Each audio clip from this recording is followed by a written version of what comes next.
संतप्त मानस शांत हों, जिनके गुणों के गान में वे वर्धमान महान जिन विचरे हमारे ध्यान में। कल अपन ने भरत के अंतर्द्वंद के पहले अध्याय पर चर्चा की थी। उनको 3 समाचार एक साथ प्राप्त हुए थे। एक, आदिनाथ भगवान को केवल ज्ञान की प्राप्ति होना, दूसरा चक्र रत्न की प्राप्ति होना, और तीसरा पुत्र रत्न की प्राप्ति होना। जगत को तो ऐसा लगता है कि 3 सौभाग्य एक साथ प्राप्त हुए, लेकिन भरत चक्रवर्ती को ऐसा लगा कि ये तीनों चीज़ें एक साथ आकर मेरे चित्त को विभक्त करती हैं और अंतर्द्वंद पैदा करती हैं। मैं भगवान के दर्शन करने जाता हूँ तो चक्र रत्न का ख्याल आता है, चक्र रत्न में जाता हूँ तो भगवान के दर्शन का ख्याल आता है। तो उनको वो बाधक सी महसूस हो रही थी कि ये 3 चीज़ें एक साथ आकर के आगे के जाकर के इसमें एक लाइन आती है कि जिस दिन से भगवान को केवल ज्ञान हुआ था उसी दिन से ये चक्र रत्न मेरी छाती पर आ बैठा, और इसलिए मैंने भगवान के प्रवचनों का लाभ पूरा नहीं ले पाया। यानी जो जगत को सौभाग्य की बड़ी बात समझ में आ रही थी, वह भरत चक्रवर्ती को सौभाग्य के रूप में नहीं दिख रही थी, बल्कि ये दिख रही थी कि इस बच्चे को आदि पैदा होना था, कि भगवान के दर्शन के लिए जाना था, तो बीच में आकर के ये पैदा हो गया। और ये चक्र रत्न को भी आना था तो आज ही आना था। हम तो 3 चीज़ों को एक साथ आने को महिमा के रूप में देखते हैं, लेकिन उनके चित्त में ये अंतर्द्वंद था कि ये तीनों चीज़ें आ गई हैं, मैं क्या करूं। फिर भी उनके चित्त में भगवान के दर्शन करने का, उनके प्रवचन सुनने का कि जितनी महिमा थी, उनने उन 2 बातों को गौण कर दिया, कह दिया, उपेक्षा कर दी कि देखेंगे बाद में, चलो पहले भगवान के दर्शन करने चलते हैं, उनकी पूजन करेंगे, भक्ति करेंगे, प्रवचन सुनेंगे, फिर लौट के जब आएंगे तब देखेंगे। तो इस तरीके से पहले दिन तो भगवान की भक्ति का दिन था।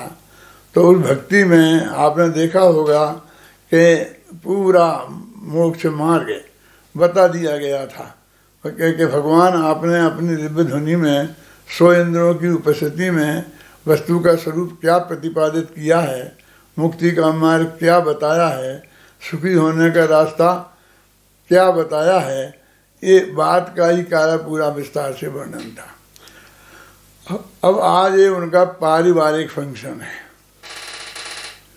कल जब चक्र रत्न की चर्चा होगी तो फिर वो पूरा राष्ट्र से संबंधित, देश से संबंधित, सारी प्रजा से, जनता से संबंधित बात होगी। और आज उनके पुत्र रत्न की उत्पत्ति एक परिवार का फंक्शन था।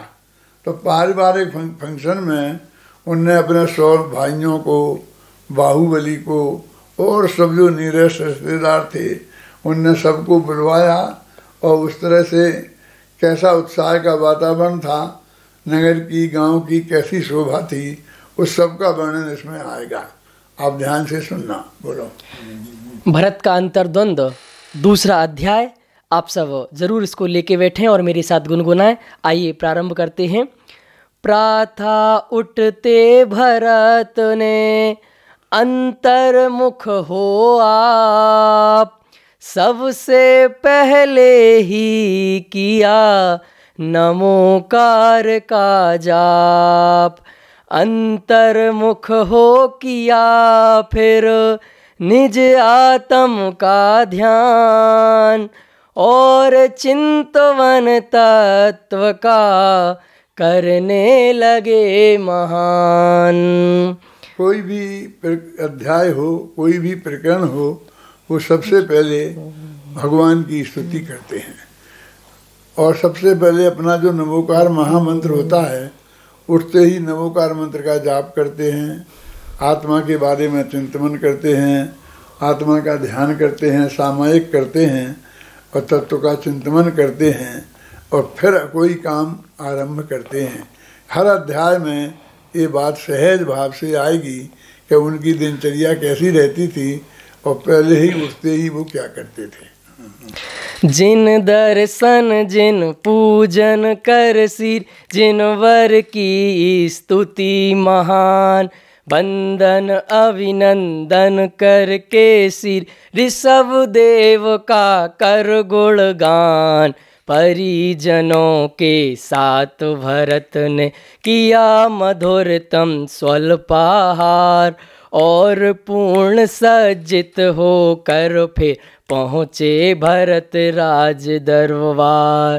पहले से ही भरा हुआ सारा दरबार उपस्थित था। भरत राज ने पुत्र जन्म के उत्सव का आदेश दिया। सभी जनों का मन मानो पहले से ही उद्यत था। सबकी तैयारी पूरी थी, केवल आदेश प्रतीक्षित था। आदेश मिला तो सभी लोग पूरे मन से सन्नद्ध हुए। जुट गए सभी तन से मन से, और सभी उल्लसित जीवन से। अरे सजावट की सबने अपने अपने घर आंगन की, झिलमिल झिलमिल हो उठा नगर, शोभा थी अद्भुत प्रांगण की। देखते हैं अपन कि जैसे कि एक पारिवारिक फंक्शन है, तो इसमें क्या पारिवारिक बना है, तो ये है ना कि उन्होंने एक पंक्ति आई है इसमें कि परिजनों के साथ भरत ने किया मधुरतम स्वल्पाहार। इसमें सब बात आ गई, क्योंकि उन्होंने स्वल्पाहार जो किया वो परिजनों के साथ बैठ करके आनंद से किया। तो ये उत्सव पारिवारिक उत्सव है, यहाँ बाहर के लोगों को आमंत्रण नहीं है। परिवार ही उनका इतना बड़ा था, 100 तो भाई थे, फिर उनका परिवार हैं, और उनकी बहनें भी बहुत थीं। ये जो बहुत लंबा चौड़ा परिवार था, तो वो लोग ही इसमें पर्याप्त हैं, उसमें कोई कमी नहीं है। तो ये पारिवारिक फंक्शन था। इसमें एक पंक्ति से ये बात स्पष्ट हो जाती है। हाँ।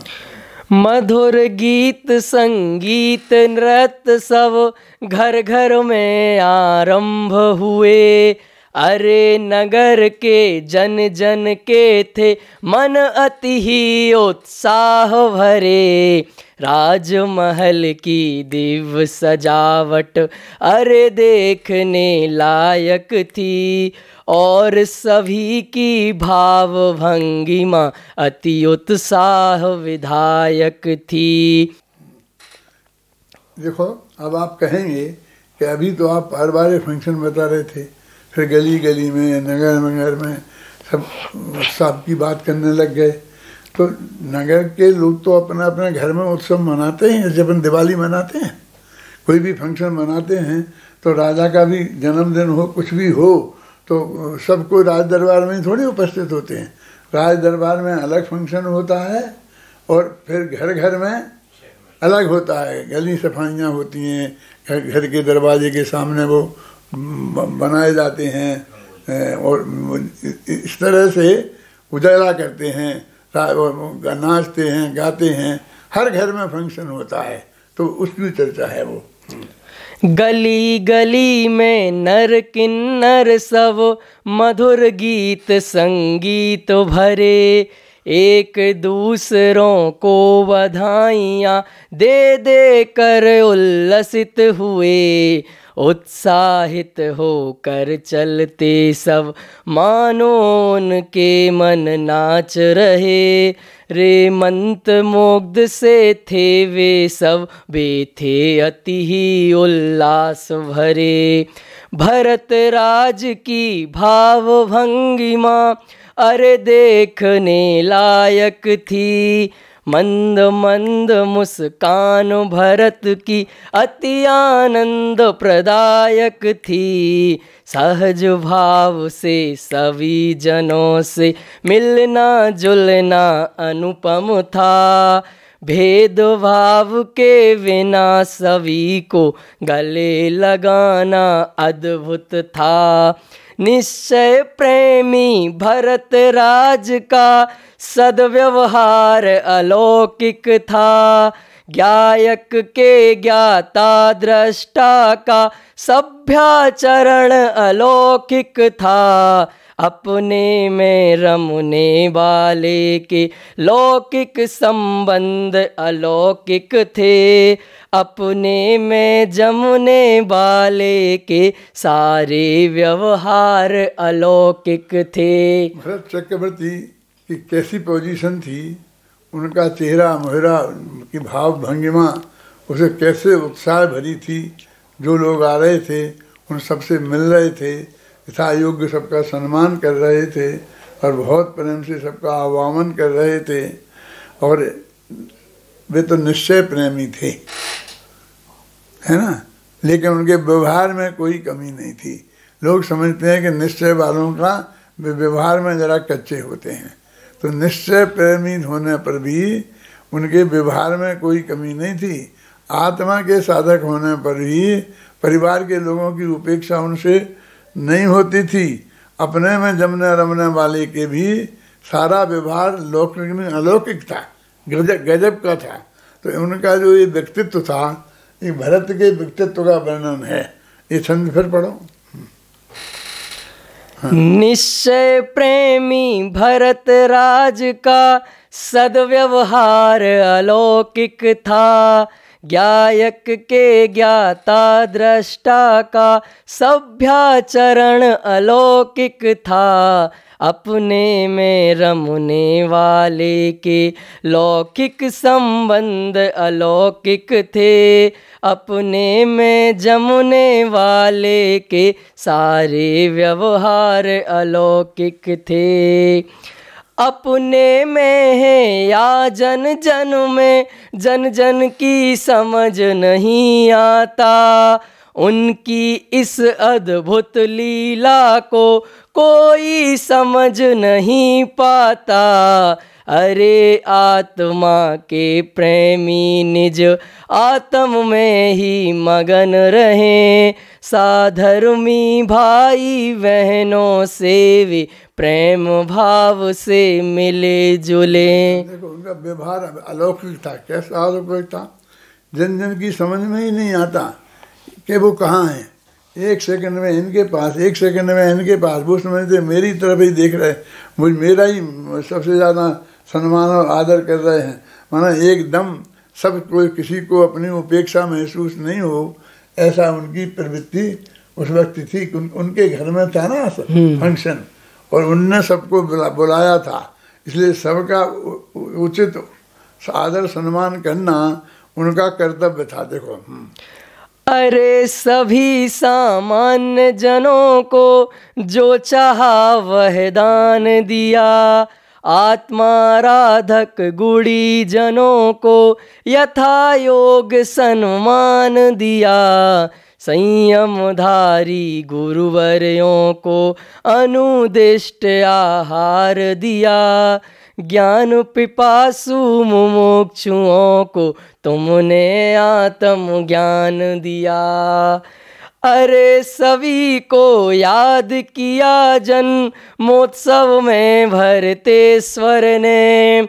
सभी बंधुओं को सादर आमंत्रण भेजे थे उनने। सब आए, सब ने मिलजुल कर उत्सव का आनंद लिया। और सभी ने मिलजुल कर एक साथ जलपान किया।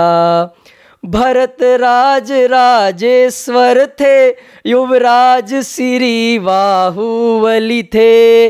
अतः बगल में बैठाया बाहुबली को भरतेश्वर ने। और सभी को यथा योग सिंहासन पर बैठाया था। सभी प्रतिष्ठित लोगों को उच्चासन पर बैठाया था। अरे आज के उत्सव में जो जो आए थे उन सब का यथा योग सत्कार और सम्मान किया भरतेश्वर ने। और कहा कल चक्र रत्न के स्वागत का उत्सव होगा, उसमें भी शामिल होकर उसको शोभित करना होगा।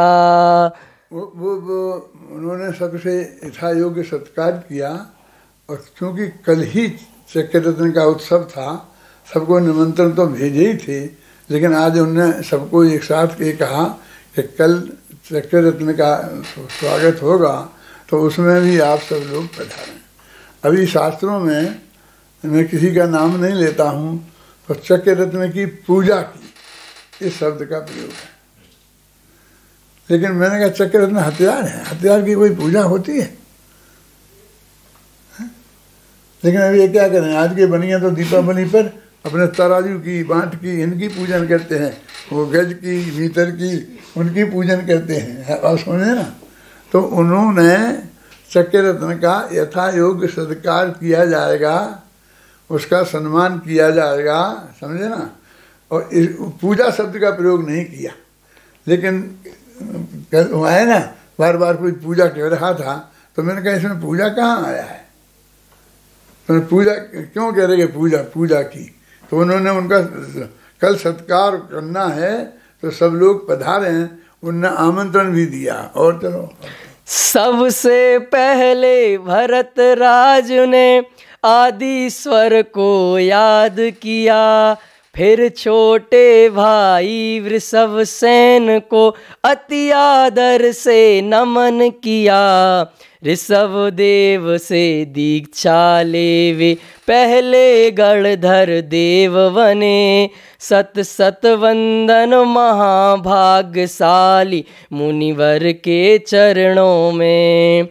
और अनेकों भाई जो दीक्षित हो मुनिराज बने, आत्म साधना में तत्पर हो कर जो गणधर देव बने। उन सब को वंदन करके अभिनंदन करते हैं हम सब, उनके अनुपम इस कारज को सबका सौभाग्य समझते हम।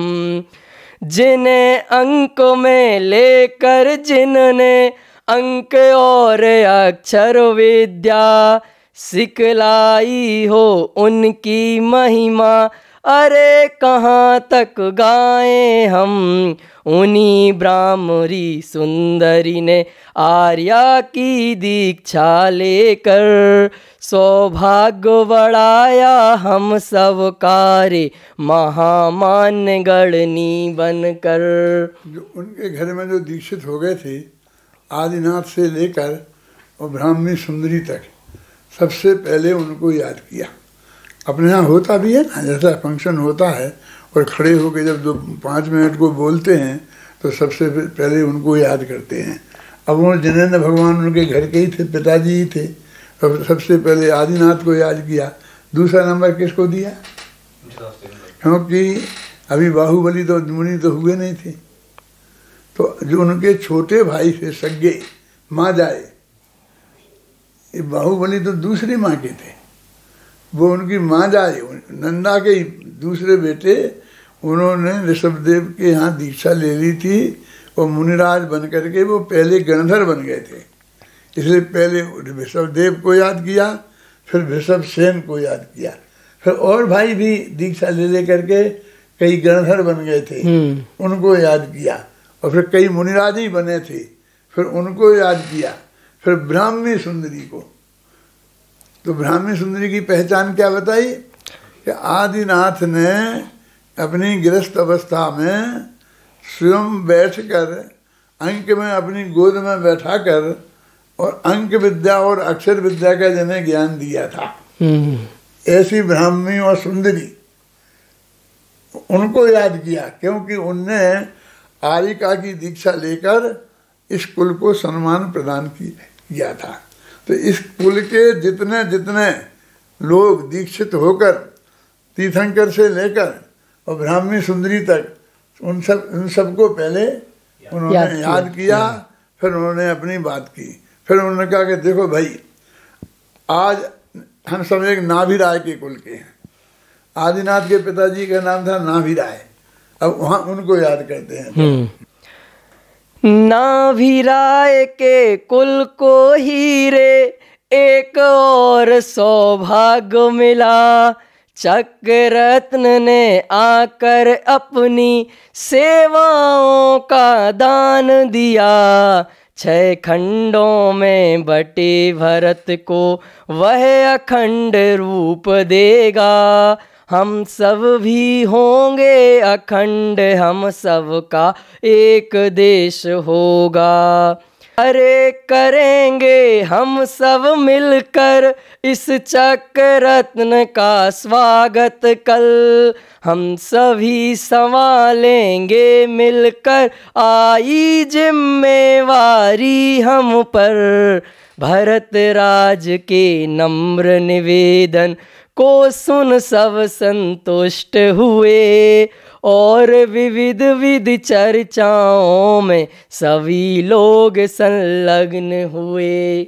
ध्यान देने की बात यह है कि हम भरत चक्रवर्ती और बाहुबली के परिवार को जिस तरह से विकसित करना चाहते हैं, आगे कहानी को बढ़ाना चाहते हैं, उसकी नींव यहाँ डाली है। जब वो ये कहते हैं कि आज सौभाग्य की बात है कि हमारे इस कुल में चक्ररत्न की प्राप्ति हुई है, ये नहीं कहते मुझे, पूरे कुल को, 100 भाइयों को, सबको चक्ररत्न की प्राप्ति हुई है।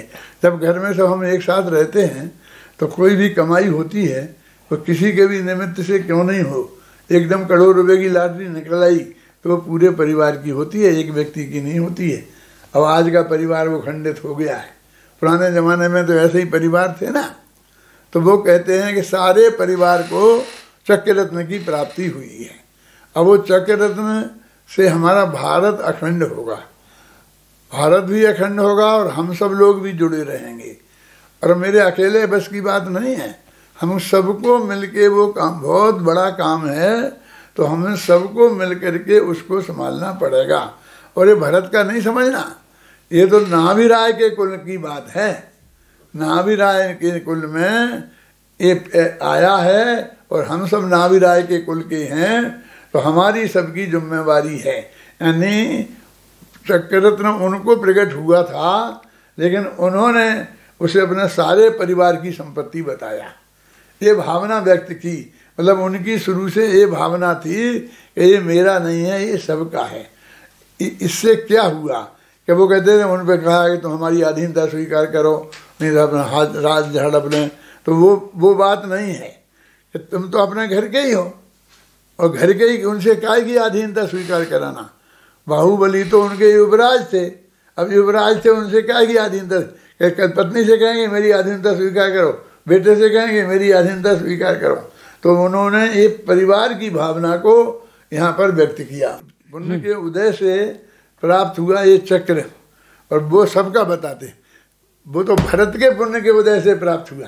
वो कहते हैं मेरे को प्राप्त हुआ, और वो मैं कहता हूँ मेरा नहीं, सारे परिवार का है, तो उसकी प्रशंसा होती है, सब लोग उसकी बात करते हैं। तो ध्यान से सुनना। कोई कहने लगा भरत कितने विनम्र मृदुभाषी हैं, पुण्योदय से प्राप्त चक्र को बेसब कावत लाते हैं।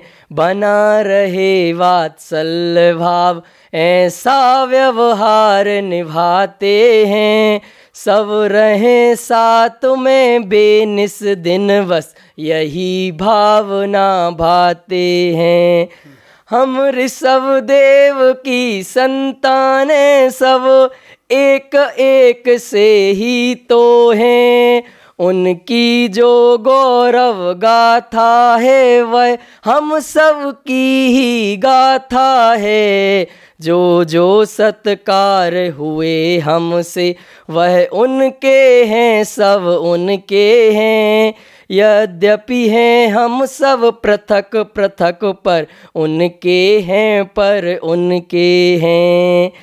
हम सबका है जो उनका है, और उनका है हम सबका है। जो उनके साथ गए भाई वे सब इस कुल के दीपक हैं। जो रहे शेष घर में भाई वे सब एकदम इस घर के हैं। हम सब में एका रहे सदा, क्योंकि हम सब इस घर के हैं। जब तक हम सब इस घर में हैं, तब तक इस घर के हैं भाई। जिनने घर छोड़ा वे सब तो श्री जिनवर पथ के हैं राही। जो घर में हैं सब बंधे रहें, यह तो सौभाग्य हमारा है। हम एक एक ही रहें, अरे सारा परिवार हमारा है। देखो वो कितनी गहराई से इस भावना को व्यक्त कर रहे हैं, और एकता की भावना कि हम सब बिल्कुल एक साथ ही रहें। सत्यरत्न उनके घर में प्रकट हो गया, फिर भी उसके बाद ये सब भावना वो प्रकट कर रहे हैं। तो वे कोई चाहते ही नहीं थे कि हम भाइयों को अलग करें। इसलिए ये कहना कि उन्होंने उनको कहा कि हम तुम्हारा राज लें, तुम हमें नमस्कार करो, और वे गए तो दीक्षा ले गए। दीक्षा लेने के लिए भगवान ऋषभदेव की दिव्य ध्वनि का कम छोटा निमित्त था। उनकी दिव्य ध्वनि सुनकर उन्हें वैराग्य हो गया। इसमें उनका गौरव है कि भरत ने उनसे कहा कि तुम हमें नमस्कार करो, और हमें भरत को नमस्कार नहीं करना, इसलिए दीक्षा ले लो। इसमें उनका गौरव है। तो ऐसा हम कह करके उनके भी गौरव को बढ़ा रहे हैं। क्या कभी सब हम तो ये कहते हैं ये सब का है, और सब लोग सुखी से एक साथ इसमें रहें, बस ये बात है। चलो आगे पढ़ो। यह जग का सर्वश्रेष्ठ कुल है, यह नाविराय कुल कर का है। हम सभी एक श्रेणी के हैं, हम सब ही इसकी शोभा हैं। इस कुल के गौरव को भी तो हम सभी बढ़ाने वाले हैं। आगे पीछे हम सब भी तो मुक्ति में जाने वाले हैं। हम सब मिलकर आदि स्वर के गौरव से गुंजित इस कुल को खंडित ना होने देंगे। हम मंडित रखेंगे इस कुल को। यह तीर्थंकर के गौरव से, अर चक्रवर्ती के वैभव से, अर कामदेव की सुंदरता से, मंडित अंतर वैभव से। इस गौरव को, इस गरिमा को हमको संभाल कर रखना है। जब तक हम घर में रहें, अरे गरिमा को कायम रखना है। पूज्य पिता श्री ऋषभदेव ने मुझे बनाया था राजा। कामदेव श्री बाहुबली को उनने युवराज बनाया था। और भाइयों को भी उनके यथा योग पद बांटे थे, और सभी को प्रेम भाव से रहने की शिक्षा दी थी। अब उनकी आज्ञानुसार हम प्रेम भाव में रहें सभी। आपस में ही सब सुलझा लें, मतभेद होए यदि कभी कभी। प्रेम भाव वात्सल्य भाव से रहे निरंतर जीवन भर। एक दूसरे का आदर सम्मान करें हम जीवन भर। अरे एकता में अद्भुत शक्ति होती है इस जग में, और सभी आजादी से रह सकते हैं सब हिल मिल कर। इस तरह से उन्होंने पुत्र की उत्पत्ति की तो बात ही नहीं कर रहे अभी, माने उन्होंने उस पुत्र जन्म की उत्सव के बहाने सबको बुलाया और सब भाई बहनों को एकता में बांधने का प्रयत्न किया। सभी को बताया कि अभी ऐसा मत समझ लेना कि भाई साहब को बहुत बड़ी लॉटरी निकल आई है, बहुत अच्छी नौकरी लग गई है, तो अभी इनका तो अलग हो गया, अब तो बाकी हमको अपना संभालना है। ऐसा नहीं, जो कुछ भी है वो सबका है, आदिनाथ के कुल का है, नाभिराय के कुल का है और हम उनके कुल के हैं, तो सब का गौरव उनसे है और हम सब की ड्यूटी उसका गौरव बढ़ाने की है। इस तरह उन्होंने अपनी बहुत परिवार की एकता की भावना व्यक्त की। हमको ये संदेश भी देना है कि भाई इस भारत देश के अंतर वैभव से कि सभी परिवार अपनी पारिवारिक प्रतिष्ठा को कायम रखकर एक साथ मिल जुल कर रहें और प्रेम से रहें। इस बात को भी हमने दूसरे अध्याय में प्रस्तुत किया।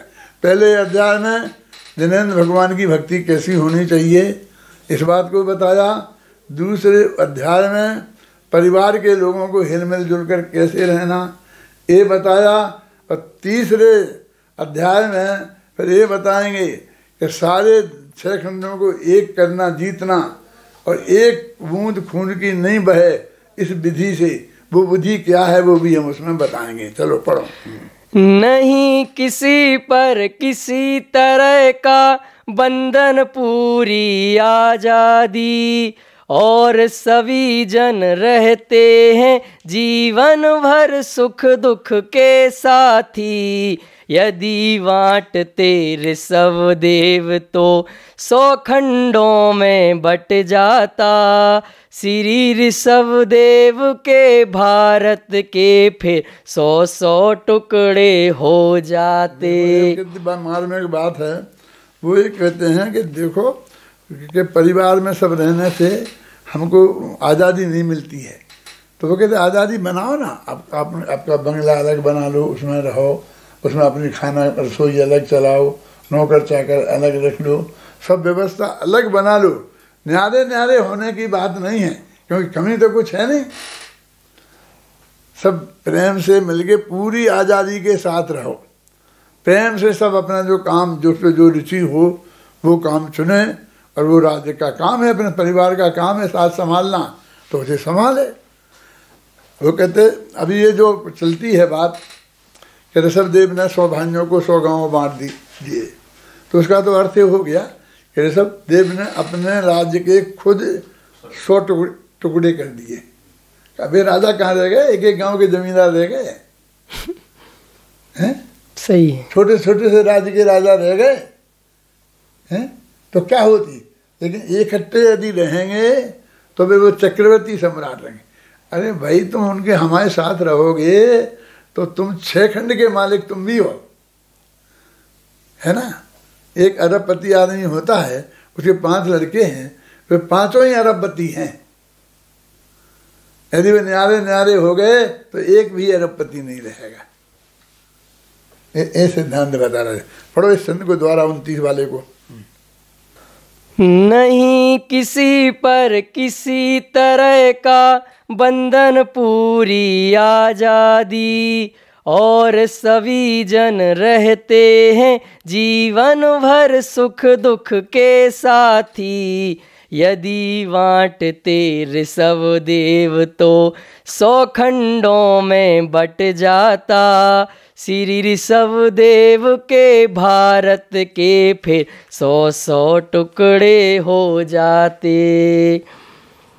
कोई राजा स्वयं राज्य के टुकड़े कैसे कर सकता, इसीलिए तो बड़े भाई को राज तिलक होता आया, और सभी उसके सहयोगी रहते आए हैं अब तक।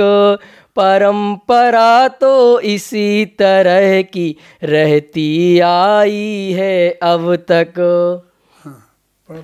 पृथ्वी बटती है नहीं कभी, और काम धाम का बंटवारा होता आया यह अभी तलक यह काम व्यवस्था का सारा। बस यही किया ऋषवेश्वर ने जो अब तक होता आया है।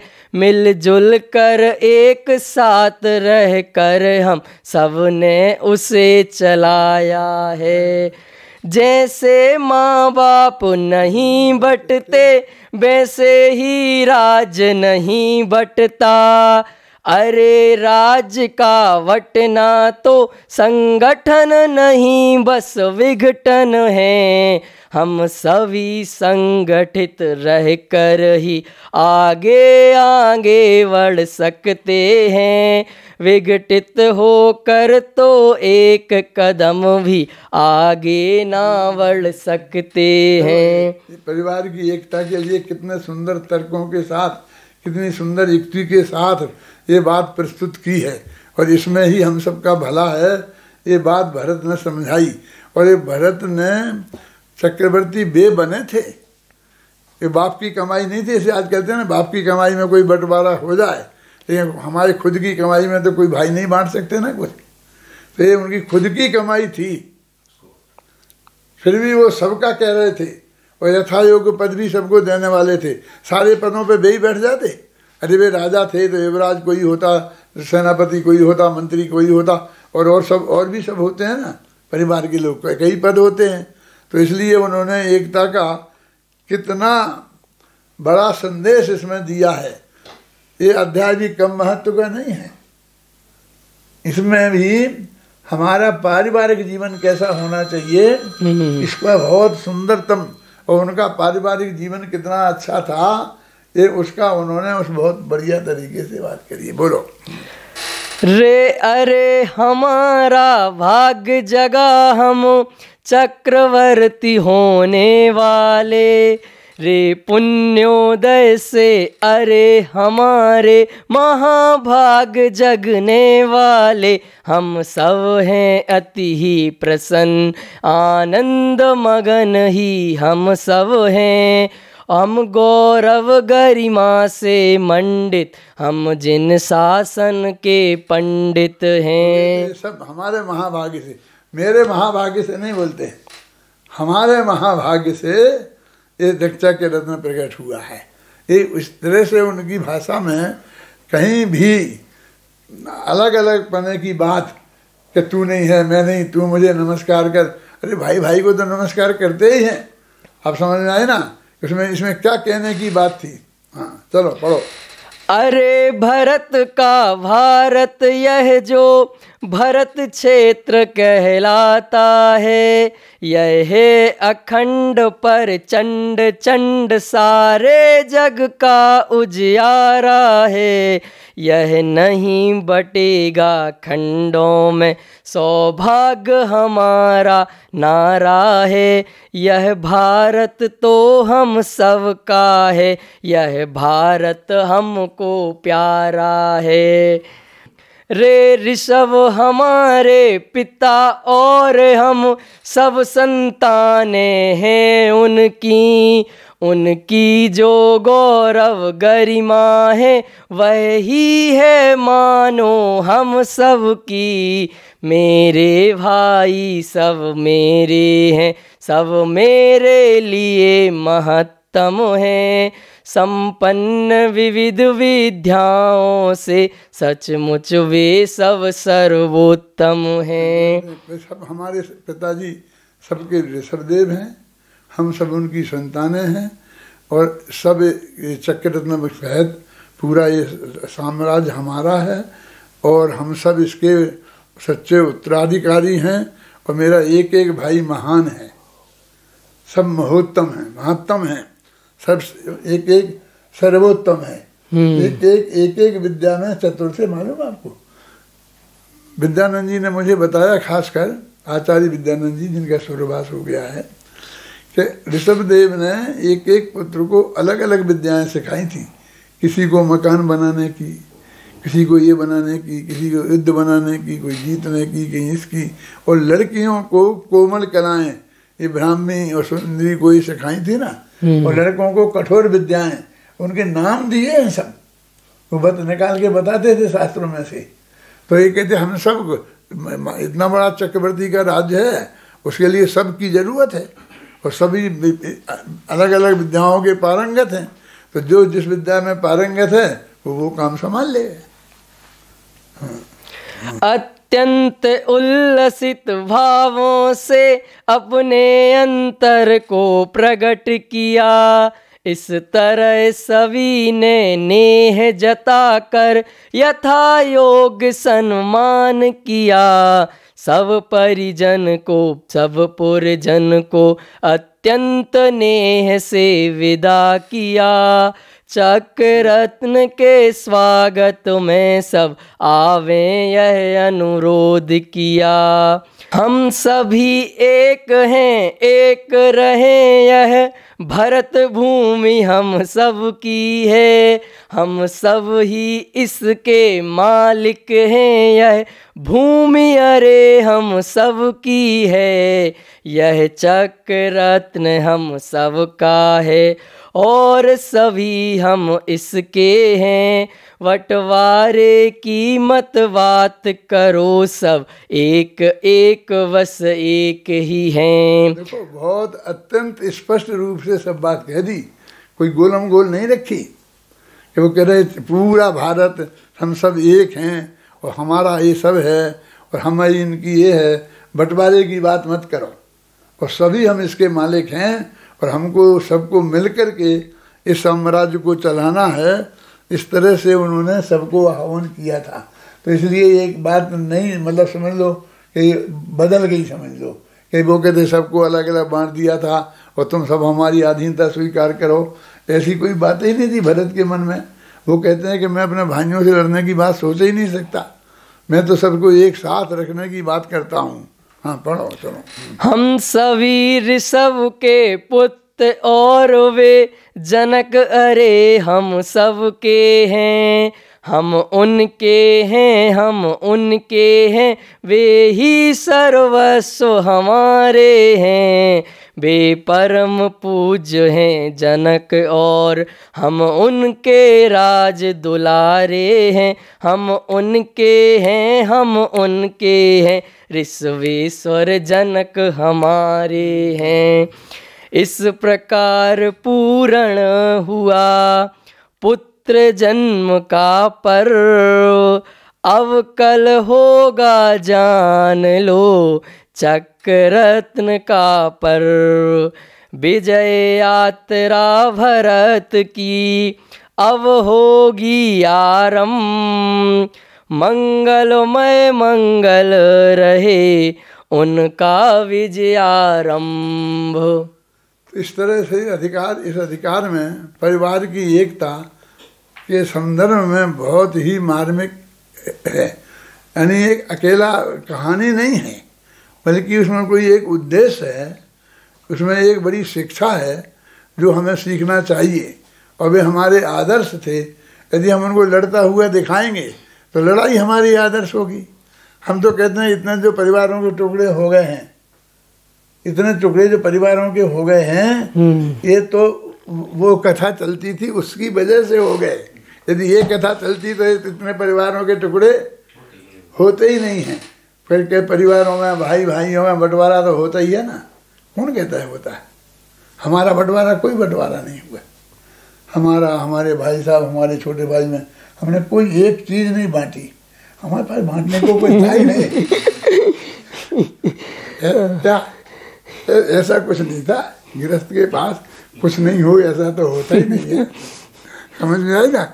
लेकिन फिर भी आज तक एक दिन भी हमने आपस में चर्चा तक नहीं की कि भाई साहब ये आपके पास रह गया, ये मेरे पास रह गया, ये आपका है, ये मेरा है।